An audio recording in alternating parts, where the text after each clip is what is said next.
There's a place in New Haven, Connecticut, that most people drive right past without a second glance. It sits on Peck Street, in a neighborhood called Fairhaven, and it stretches for nearly a full city block. Long rows of old brick buildings, solid, heavy, the kind of construction that was never meant to be torn down. Today, artists rent studio space there. A little cafe serves coffee in the mornings. Painters hang their work in the hallways. On fall weekends, people wander through open studios and look at things made by hand. The sign out front says Erector Square. If you grew up in the 1940s or the 1950s, that name might stop you cold. Because for 50 years, 50 consecutive years, those same brick buildings housed something that this country has never quite seen again. A factory where 2,500 people went to work every single day, making products that shaped the way an entire generation of American children thought about the world. Not entertained them, shaped them, changed what they believed was possible, changed what they grew up to become. The A.C. Gilbert Company didn't just make toys. It made engineers. It made scientists. It made the generation of Americans who built the second half of the 20th century, who designed the rockets, and the computers, and the medical devices, and the infrastructure of modern life. And then, in the space of 6 years, it was gone. 2,500 jobs vanished. A 50-year legacy of zero losses, zero compromises, zero shortcuts, gone. The brand that had been passed from father to son, like a piece of the family silver, sold for essentially nothing to people who had no idea what they were holding. How does that happen? How does something that extraordinary collapse that completely? The answer, it turns out, is not primarily about the toy business. It is about what happens when a company is so completely the extension of one man's personality, one man's presence, one man's daily walk through the factory floor, that the company and the man become genuinely indistinguishable. And what happens after, when the man is gone? But to understand that, you have to go back to the beginning. And the beginning is not New Haven, Connecticut. It is Salem, Oregon, in the year 1884, and it begins, appropriately enough, with a competition. Alfred Carlton Gilbert was born on February 15, 1884.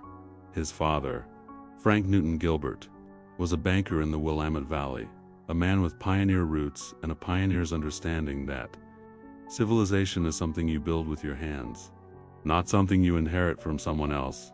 His mother, Charlotte, had her own particular kind of strength beneath the Congregationalist propriety that the family wore on Sundays. They were comfortable, they were respectable, they were not wealthy, and they did not tolerate idleness. Salem in 1884 was still rough around the edges.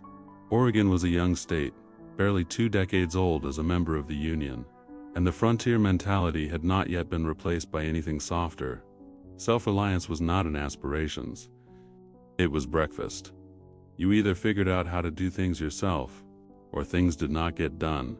Alfred absorbed this at a level so deep it stopped being a lesson and became a reflex. By the time he was 7 years old, he had already decided that physical limitations were problems, to be solved through preparation rather than accepted through resignation.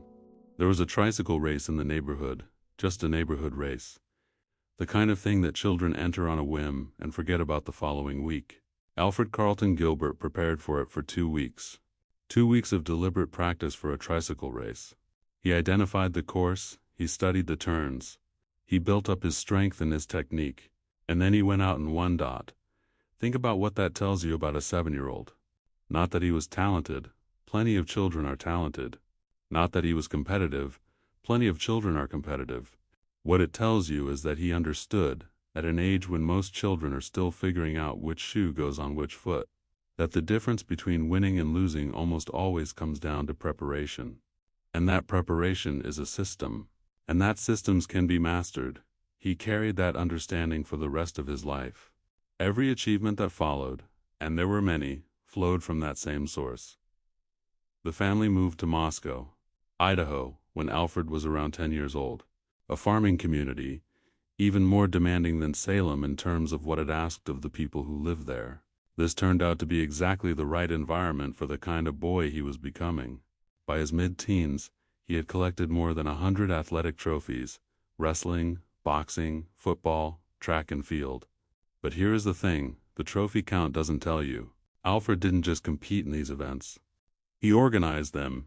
He raised money to build a grandstand for the track meets that he then proceeded to dominate. He recruited athletes, managed the logistics, handled the correspondence. And then he went out and won.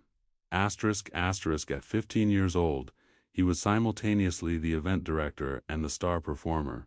That combination, the man who builds the stage and then commands it, would define his entire career. And then, when Alfred was around 10 years old, a traveling magician named Herman the Great came through Salem. Frank Gilbert knew the hotel manager where Herman was staying. He arranged for his son to be called up from the audience to assist on stage.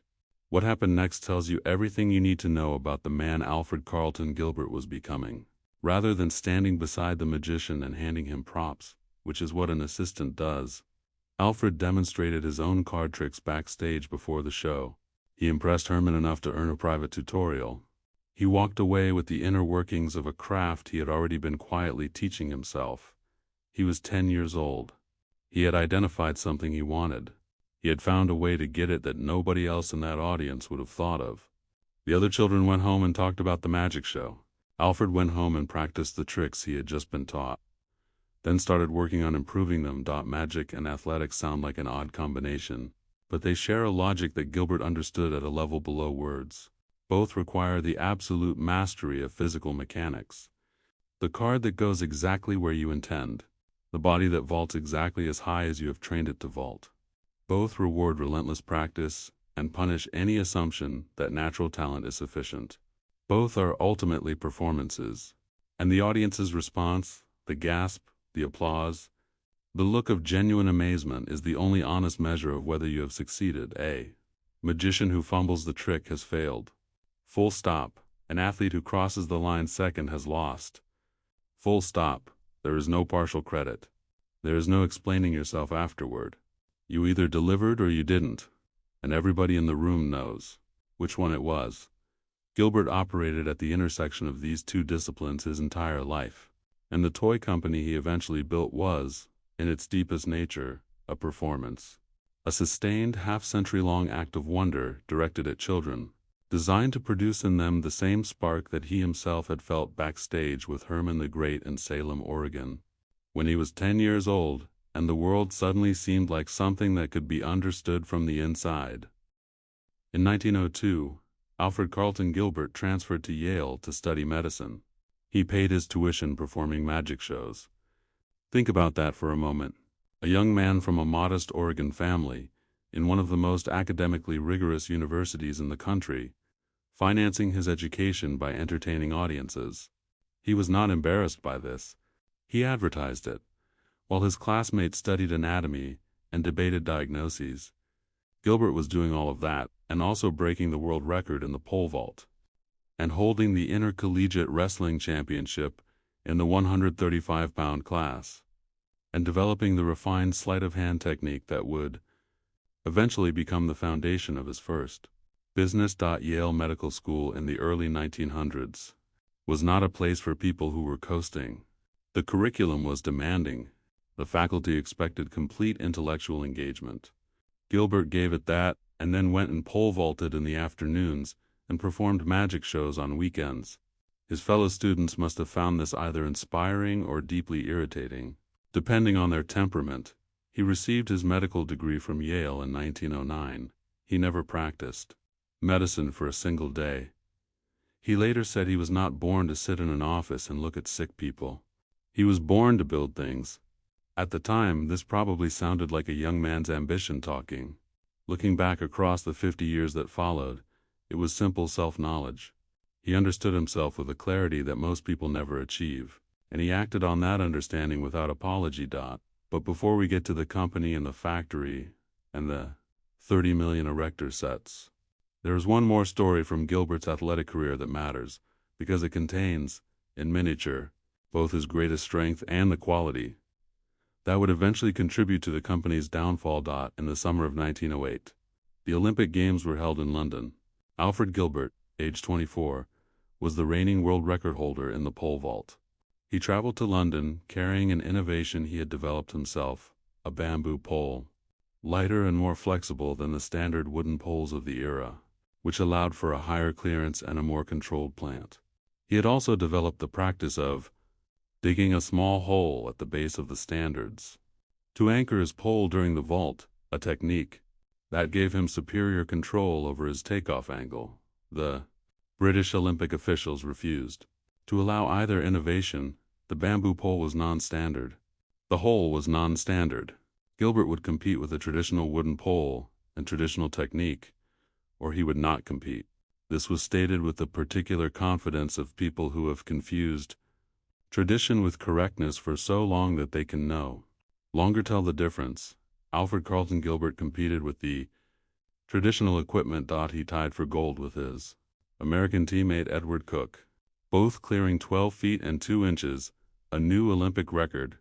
The British officials, in a decision that remains disputed to this day, awarded both athletes gold medals without holding a jump-off. It is still the only tie for gold in Olympic pole vault history. The bamboo pole that cost Gilbert's sole recognition at those games went on to become the universal standard within a decade.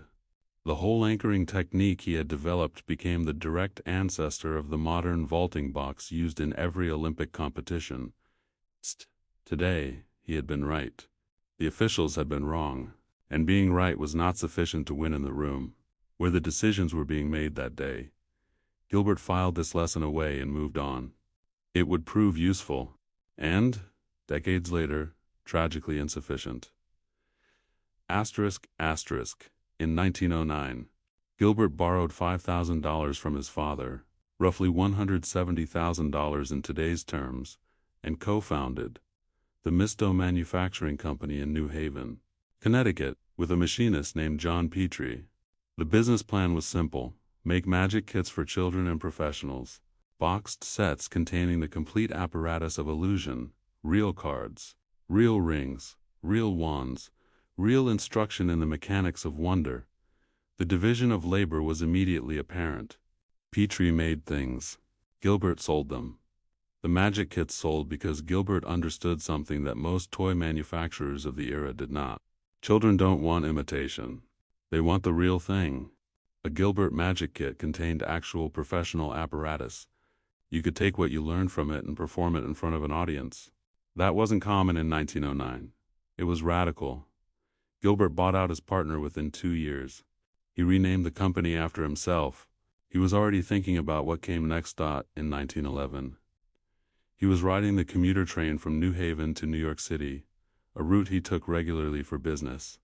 The New York, New Haven and Hartford Railroad was in the process of electrifying its main line, and construction crews were working along the tracks.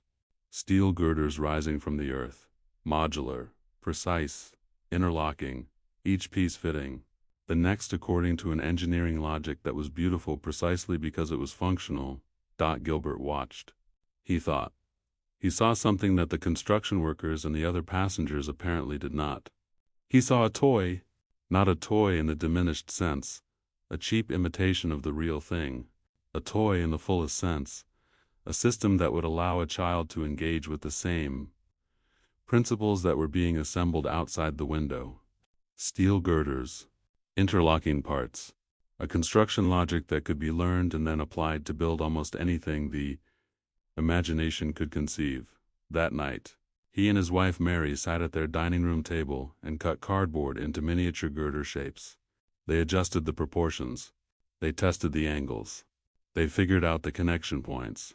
Then Gilbert took the cardboard prototypes to a local toolmaker and had them reproduced in steel. The Misto, Erector structural steel builder eventually. Simply, the Erector set was introduced at the New York City Toy Fair in January 1913. It was not the first construction toy. The British company Meccano had been selling something similar since 1901, but Gilbert understood something that Meccano's founder Frank Hornby had missed. American children in 1913 were growing up in the middle of the most dramatic construction boom in the nation's history. Skyscrapers going up in New York and Chicago, bridges spanning rivers that had previously stopped civilization in its tracks. The Panama Canal, the greatest engineering project in human history up to that point, was being completed at that very moment. Steel was everywhere. The future was being assembled from interlocking metal pieces, and every child in America could see it happening. Gilbert gave them the chance to do it themselves. The Erector set flew off the shelves. Christmas 1913. Sold out in Connecticut and New York. Gilbert immediately launched a national advertising campaign. Full-page spreads in newspapers and magazines. Direct mail to toy stores. Promotional displays in department store windows. By 1915, the Erector set had won a gold medal at the Panama Pacific Exposition in San Francisco.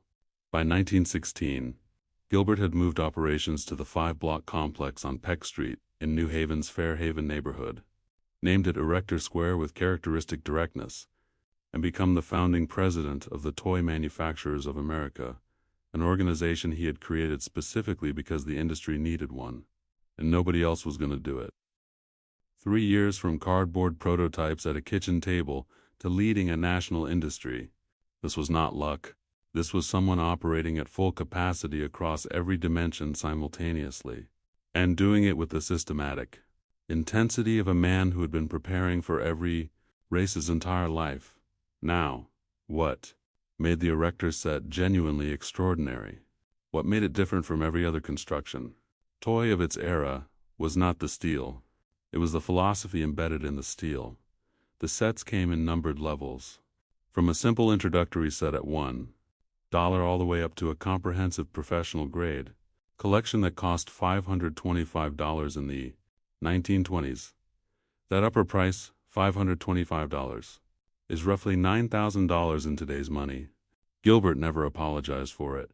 He advertised it directly, because the existence of a $525 set told the serious parent and the ambitious child something important. This is not a fad. This is a system. Every piece from every set was compatible with every other set ever made. If your son had a number 4 set and saved up for a number 6, every single component he already owned would work perfectly with the new one. Nothing was wasted. Nothing became obsolete. The system grew with the child. The instruction manuals showed you how to build 40 or 50 different catalog models, trucks, steam shovels, power plants, working Ferris wheels with actual electric motors, parachute drop rides, carousels, complete amusement parks. All of them motorized, all of them functional, all of them built on the same underlying principles. But here is the thing that Gilbert understood and that nobody else quite grasped at the time. The catalog models were not the point. The catalog models were the training wheels. The point was that once a child had absorbed the logic of the system, once they understood how girders connected and motors turned in gears, transmitted force, they could build anything they could imagine. The catalog was a suggestion. Their own imagination was the only actual limit. Gilbert would later write that a child who spends a year with an Erector set is not playing at engineering. He's doing engineering. The difference is the size of the project. By the mid-1930s, more than 30 million Erector sets had been sold in the United States alone. 30 million. The entire population of the country in 1930 was 122 million people. Correcting for age distribution, Gilbert had put his product into roughly 1 in 4 American households with children of the right age. Not 1 in 4 toy buyers. 1 in 4 households. The red box with the gleaming steel girders was not merely popular, it was part of what American childhood meant. It was assumed. It was expected. It was the thing a certain kind of boy got, or desperately wanted, when he was between 8 and 14 and serious about figuring out how the world actually worked. By the early 1920s, Gilbert had begun what any strategist today would recognize as a systematic expansion. Though Gilbert himself would have described it more simply, he was solving more problems for the same children. The chemistry sets arrived in 1922. Code developed with Dr. Treat Baldwin Johnson, a sterling professor at Yale's chemistry department. This detail matters. Gilbert didn't hire a science writer to put the instruction manuals together. He hired a Yale chemist. The distinction tells you everything about his philosophy. He wanted the science to be real, which meant the scientist had to be real, which meant spending what it cost to get someone who actually knew what they were talking about. You could conduct actual experiments that produced actual results, not approximations. Not the kind of thing that fizzes and smokes without illustrating any principle. Real chemistry, understood through real practice. The microscopes produced real magnification, 100 power, 200 power, 400 power. The same levels used by amateur naturalists and entry-level scientific researchers. The telescope kits worked. The mineralogy collection sets contained actual geological specimens, properly labeled, with instruction manuals written by geologists. The radio receiver kits, introduced in the 1920s as commercial radio was just getting started, allowed children to build their own receivers and tune in to the new medium themselves. Gilbert was building a curriculum. Each product taught specific scientific principles through direct physical experience. Each one was connected to the others by a single consistent philosophy. The world is understandable, and understanding it requires doing, not just watching. You have to put your hands on it. You have to feel the resistance of the material, and figure out why the gear isn't turning, and try the next approach, and the approach after that, until it finally works. That is how engineers think. And Gilbert was producing engineers, one Christmas morning at a time, in living rooms across the country. **** in 1918. The United States Council of National Defense was weighing a ban on toy production. The country was fully engaged in the First World War. Manufacturing capacity and raw materials were needed for the war effort. And the argument was straightforward. Toys were non-essential. Shut down the toy factories and redirect everything toward munitions. They summoned Alfred Gilbert to Washington to make the case. For the other side, he arrived with a suitcase. What happened in that room has passed into business legend, and the details are sometimes compressed into a single, dramatic image. A toy salesman waving an erector set at skeptical generals. The reality was more careful and more interesting than that. Gilbert had prepared.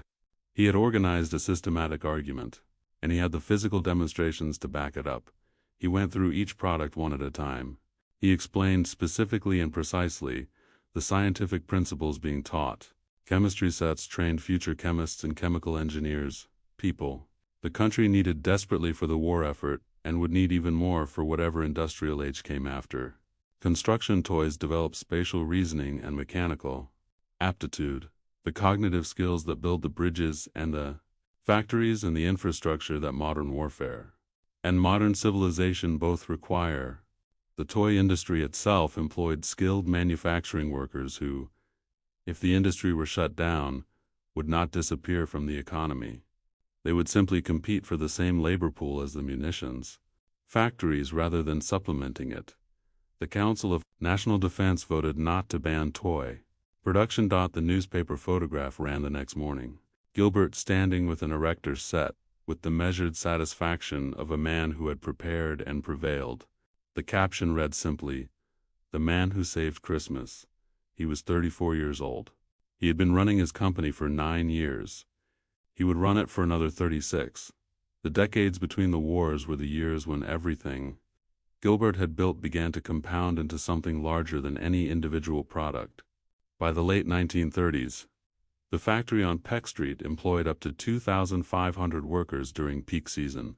The chemistry sets and microscopes and telescope kits were generating substantial revenue alongside the Erector set, and in 1938, Gilbert made an acquisition that revealed his strategic thinking at its most sophisticated.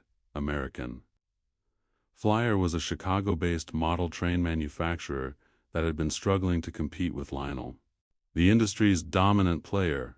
Most people looking at American Flyer saw a company in decline, market share falling, financials deteriorating, no obvious path to recovery.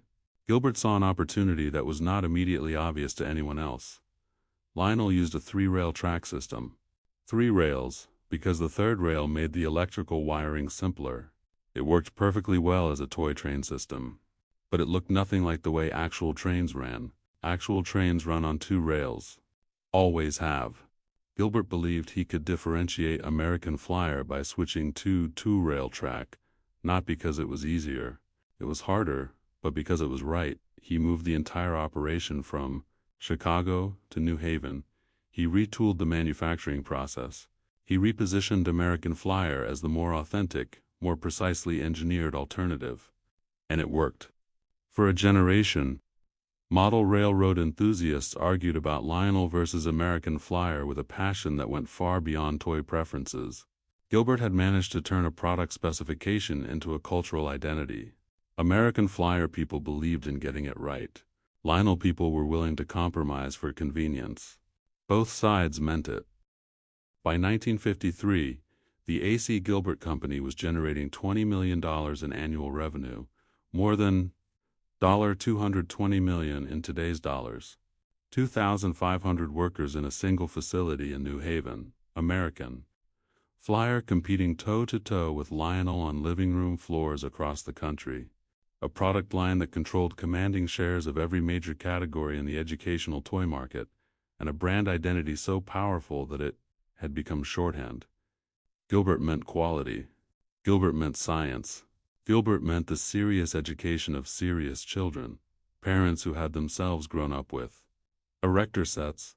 There were by 1953 2 full generations of them, bought Gilbert products for their own children with the confidence of inherited trust. That trust had been built over 50 years of consistent delivery on a consistent promise.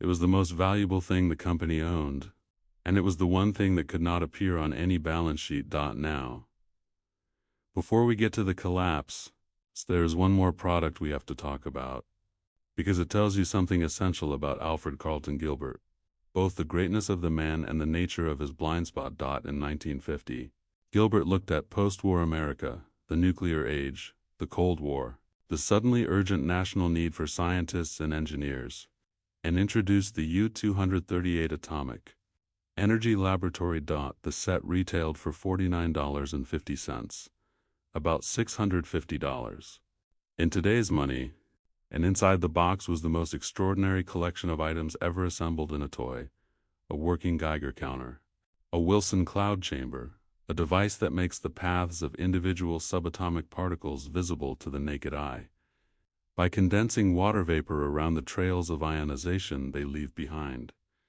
an electroscope, a spinthariscope showing radioactive disintegration on a fluorescent screen, and 4 glass jars containing actual uranium-bearing ore samples, real uranium ore, sourced from the Colorado Plateau, certified safe by the Atomic Energy Commission, and verified within acceptable radiation parameters by Oak Ridge National Laboratory. The 60-page instruction manual was written by Dr. Ralph Lapp, a physicist who had worked on the Manhattan Project. The comic book explaining atomic theory was co-authored by General Leslie Groves, the man who had directed the entire Manhattan Project, and John Dunning, the Columbia physicist who had helped verify uranium fission. The federal government had encouraged this product. The Atomic Energy Commission had not merely tolerated it, they had licensed it. They believed, in 1950, that helping American children understand atomic energy, its science, its principles, its peaceful applications, was a matter of strategic national interest. Gilbert agreed completely. He had always believed that the most patriotic thing he could do was produce better educated American children. Fewer than 5,000 sets were sold. The product was discontinued after 2 years. At $49.50. It cost more than most families would spend on a single gift, regardless of its scientific sophistication. The instruction manual written by a Manhattan Project physicists assumed a level of scientific literacy that most 10-year-olds, and most of their parents, if we're being completely honest, did not have. And the American public had spent the previous 5 years learning to associate uranium with the obliteration of entire cities. No certification from Oak Ridge was going to put uranium ore on the average family's Christmas list. Gilbert had made the product he believed in rather than the product the market was ready for. In 40 years of business he had never made that mistake. He understood his customers. He knew the difference between what they wanted and what they needed, and he had always found ways to give them both simultaneously. This time, the gap was too wide. He saw where the country needed to go. The country wasn't ready to go there yet. The Atomic Energy Lab was discontinued quietly. Gilbert moved on. Those sets, which sold so poorly that he nearly wrote them off as a failed experiment, now sell at auction for between $5,000 and $16,000 for complete examples. The Geiger counters still work. The uranium ore has decayed to negligible levels. The Wilson cloud chambers, in the hands of collectors who know what they're looking at, still make the invisible visible. He was ahead of his time. He usually was. Sometimes, as it turned out, that was precisely the problem. Alfred Carlton Gilbert died on January 24, 1961. He was 76 years old. He spent his final years at Paradise Farm, his 600-acre estate in North Haven, a property with a dairy herd in Champion, German shepherds and hunting grounds, and a golf course that he had built himself, because of course he had. It was the physical reward he had given himself for 50 years of relentless competitive intensity. The business obituaries were accurate.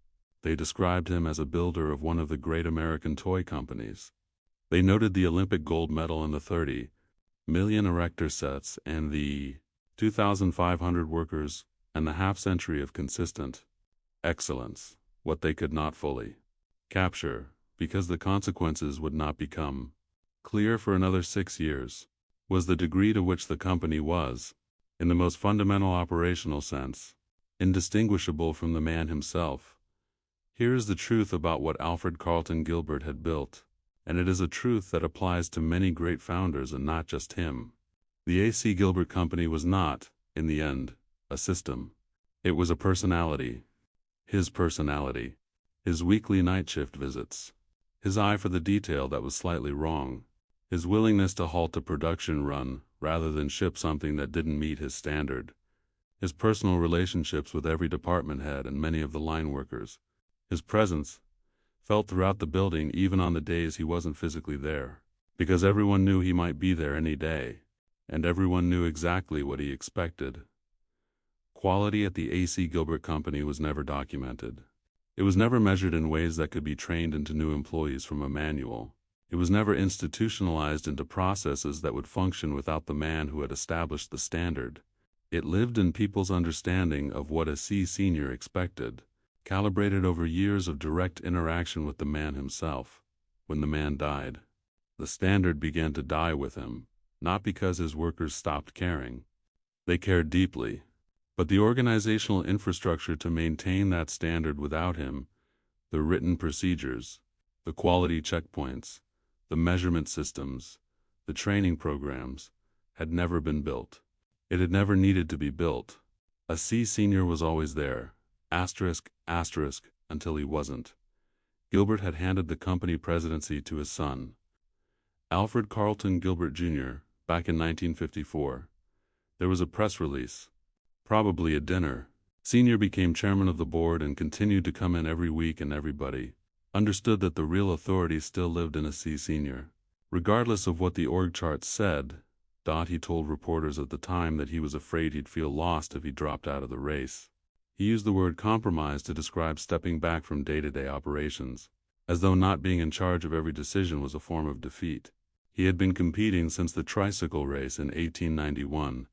The race, for Alfred Carlton Gilbert, was always on. Stoppin felt like losing. Jr. was not an incompetent man. He understood the products and the production process. He had genuine relationships with the workers. But he had grown up in the shadow of a founder whose personality had become the company's operating system, and he had never been given the actual authority to develop his own version of that operating system. When Senior visited the factory, which he did, weekly, until the end, the workers responded to him, not because they disrespected Junior, because they had spent their careers reading a C Senior's signals, calibrating their work against his judgment. Junior's judgment had never been tested as the final word. This is not a criticism of Gilbert Jr. It is a description of a structural problem that is remarkably common in founder-led companies and remarkably difficult to solve. The founder's presence crowds out the development of successors, not through malice, not through selfishness, but through simple physics. There's only so much authority in a room, and when the founder is in the room is full.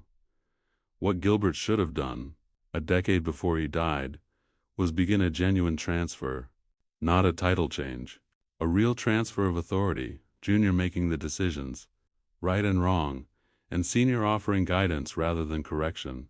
A decade in which the workers learned to read junior signals, because junior signals were the ones that mattered. A decade in which the quality culture that had been sustained by a C senior's personal presence was slowly, carefully, sometimes painfully rebuilt as an institutional system, documented, trained, embedded in processes that would outlast any individual. That decade never happened. And when a C senior died, the company had not one successor with genuine authority, but a leadership vacuum wearing the clothes of family continuity. The family sold the company. The buyer was a man named Jack Rathner, a Texas oil heir who had diversified into what he called the leisure industry. His portfolio included the Disneyland Hotel in Anaheim, the Lassie television franchise, the Lone Ranger licensing rights, a collection of radio and television stations. He was a sophisticated businessman with a real track record. He understood licensing and branding and consumer marketing and the mechanics of reaching a mass audience through media. He looked at the A.C. Gilbert Company and saw a leisure company, a toy manufacturer in an era of rising disposable income, and the baby boom's demographic surge. A growth business. He had capital to invest in modernizing the product line and marketing expertise to reach the television audience that Gilbert had struggled to penetrate. He did not see, could not see, because he had no framework for recognizing it, the invisible thing that had produced all of those assets. The quality culture. The institutional knowledge accumulated over 50 years in those specific buildings by those specific people. The manufacturing expertise that could retool for a new product in weeks, because the same skilled workers had been doing it for decades. The worker loyalty that kept experienced people in their jobs year after year, decade after decade. The engineering culture that treated every problem as an interesting challenge rather than an inconvenience. These things have no line on a balance sheet. They show up in the financial results, but they do not appear as assets that can be valued, packaged, and transferred with the deed. They can only be maintained, and you can only maintain something if you understand what it is. Rathner had no idea what he'd bought. He installed new management. The new chief executive had an entertainment background. He knew how to reach consumers through media. He did not know how to make things. The product line was redesigned to be, as the new team described it, more modern. In practice, this meant replacing Gilbert's precision-engineered metal components with cheaper parts that could be produced at lower cost and photographed more attractively in catalogs. The steel was lighter. The tolerances were wider. The motors didn't sound right. The gears didn't mesh the way Gilbert's gears had meshed. The workers noticed immediately. The veterans who had spent their careers calibrating their work against a C senior standards looked at the new parts coming off the line and understood with perfect clarity what they were watching. Not a modernization, an erosion. Some left immediately. Some stayed because they had families to support and pensions coming and no obvious alternative. Some stayed because they couldn't quite believe what they were witnessing and expected someone, at some level, to recognize what was happening and stop it. No one stopped it. Rathner contracted with a Chicago design firm to develop flashier, more television-ready products. The new toys were visually exciting. They were not what the A.C. Gilbert brand meant. They were not what Gilbert's workers knew how to make. They were not what Gilbert's customers expected to receive. The losses began. In the first year of Rathner's ownership, the company lost approximately $3 million. Herb Pierce, the plant superintendent who had overseen production for years and who had worked alongside a C senior through the company's greatest decades, noted it with the quiet devastation of someone watching a fire start in a building they've lived in their whole life. $3 million in losses, he said. That was something that had never happened before in the 50-year history of Gilbert. Never. Not through the Depression. Not through the war. Not through any of it. Then came November 1963. Rathner had built his entire Christmas strategy around a major television advertising campaign, a co-promotional deal with Pepsi-Cola, and a distribution agreement with Quaker Oats. Under the Quaker deal, Quaker would take Gilbert products on consignment, sell them through its extensive retail network, and return any unsold inventory after the season. On November 22, 1963, President John F. Kennedy was assassinated in Dallas, Texas. Network television suspended all commercial programming for 4 consecutive days. The country went into mourning. Deep, genuine national mourning, of a kind that hadn't been seen since Franklin Roosevelt's death 18 years before. Retail traffic stopped. People stayed home.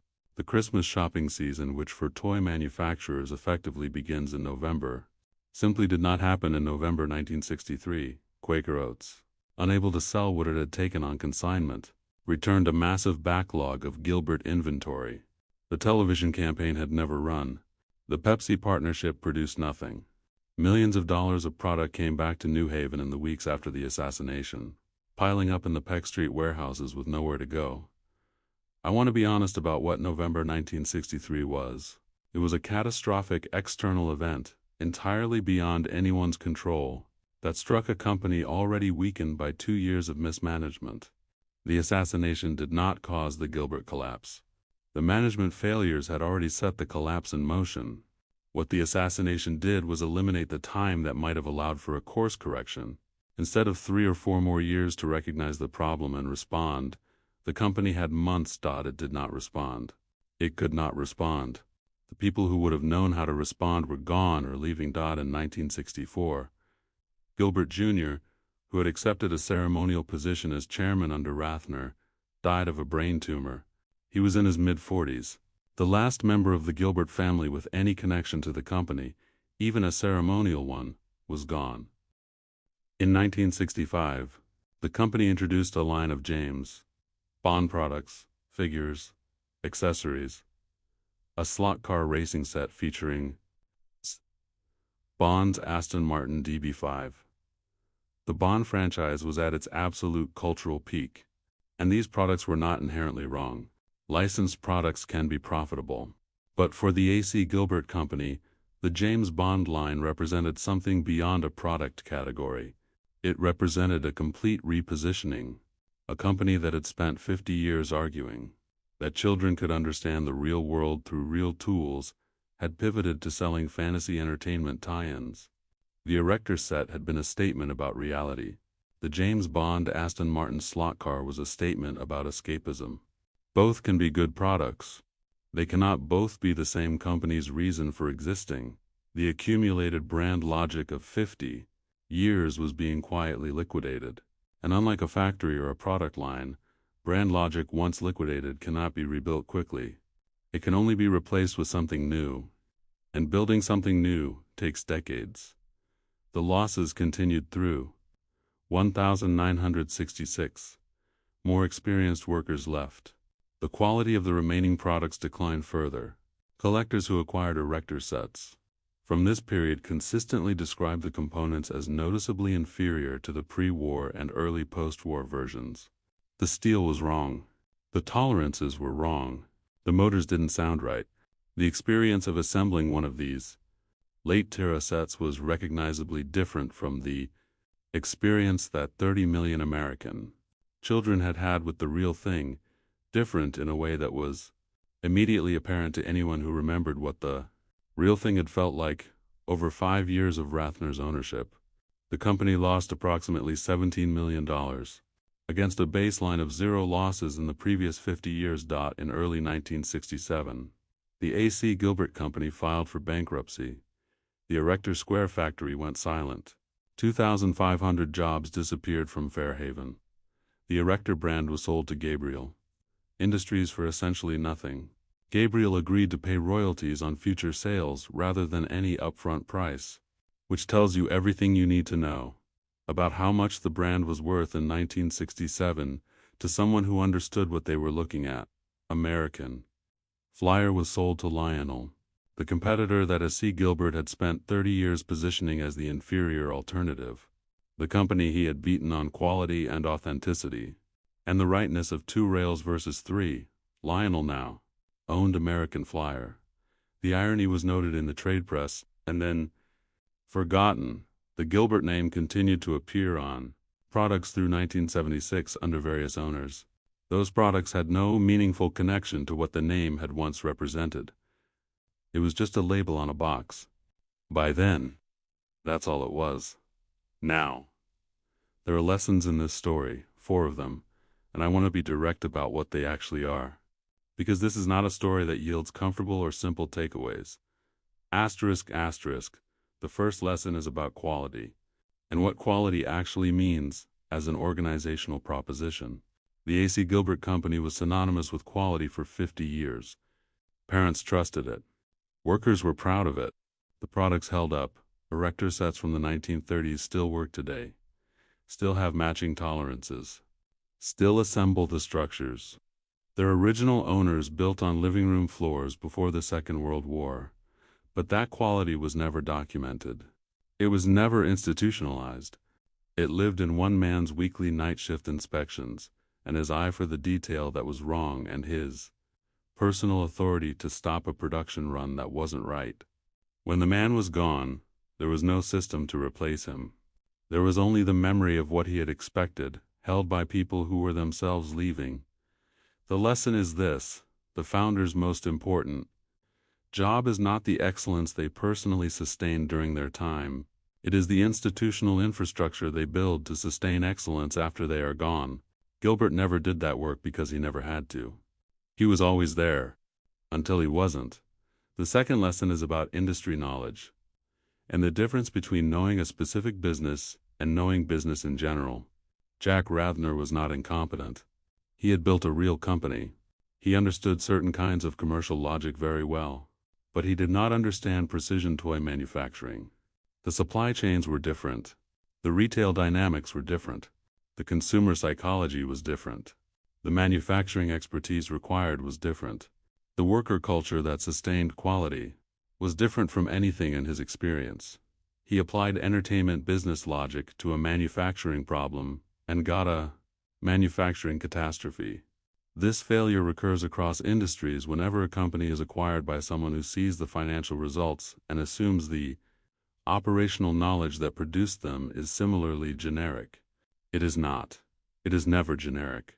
The expertise that generates the results is inseparable from the specific domain, and it cannot be imported or assumed or replaced with enthusiasm. The third lesson is about succession, and it is the hardest one. Gilbert understood in some theoretical sense that he would eventually need to hand the company to someone else.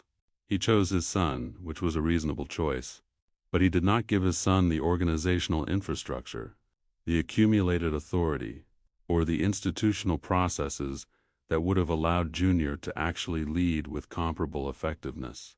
And then he refused to genuinely step back, which left Junior in the impossible position of being nominally in charge while everyone in the building understood that the real authority still belonged to Senior. The result was that the company never made the succession transition while it still had time to do it properly. When Senior died, there was not a successor with genuine authority. There was a family title sitting over a leadership vacuum.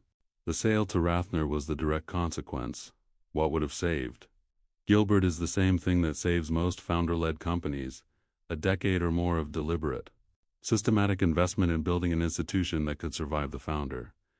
Not a ceremonial handoff, not a title change, an actual transfer of authority and culture and institutional knowledge, conducted while the founder is still present to guide rather than to decide. Gilbert never initiated that process, not because he didn't understand it, because he genuinely believed, right up to the day he handed Junior the title and went right on coming in every week, that the race was still on and he was still running it. Asterisk, asterisk, and the fourth lesson. This one belongs specifically to Gilbert, and it is the most poignant. He built a company around a sincere philosophical conviction that children's play should be educational in the deepest sense, that toys should be genuine instruments of scientific discovery, not imitations of science, that a child given real tools and real challenges would be better prepared for the real world than a child given painted cardboard approximations. He held that conviction through 50 years and 2 world wars, and a depression, and the invention of television, and the dawn of the nuclear age. He never wavered. That conviction was his greatest strength. It was also his greatest vulnerability, because a company built around a founder's sincere Philosophical conviction is extraordinarily difficult to preserve through an ownership transfer. The conviction is not an asset that can be packaged and sold. It does not appear on the balance sheet. A buyer who does not share it, who cannot even see it, cannot sustain it. And without the conviction, everything else, the brand, the reputation, the customer trust, the worker loyalty begins to dissolve. Jack Rathner looked at the A.C. Gilbert Company and saw a leisure business with strong brand recognition and good manufacturing infrastructure. He did not see the philosophical engine underneath all of that. He could not see it, and without understanding it, he could not preserve it. The brand survived the man's death by 6 years. The conviction survived his death by exactly 0 days. The buildings on Peck Street still stand. The brick is solid. The construction is sound. Artists work there now, and a cafe serves coffee in the mornings. And on fall weekends, people wander through open studios looking at things made by hand. It is a pleasant place, quietly purposeful, a little melancholy if you know the history. The sign still says Erector Square. The Erector brand itself still exists. Meccano, the British company that was Gilbert's earliest competitor, the one he had outcompeted so decisively in the American market for 50 years, eventually acquired the name. The Erector set is sold today as a premium construction toy, made with modern materials, marketed to STEM-oriented parents and the enthusiasts who remember what it was. A respectable product. A niche product. A fraction of what it was when those red boxes were under half the Christmas trees in America. American Flyer now lives as a product line within the Lionel's catalog. The company that Gilbert had spent 30 years fighting to surpass now sells his trains under its own name. There is something in that particular irony that Gilbert himself would have found intolerable, and that is perhaps the most fitting memorial to his character. But here is what I keep coming back to. Here is the thing that seems to me most important about this entire story. For decades after the company's collapse, engineers and scientists and inventors have pointed to the Erector set as the beginning of their technical education.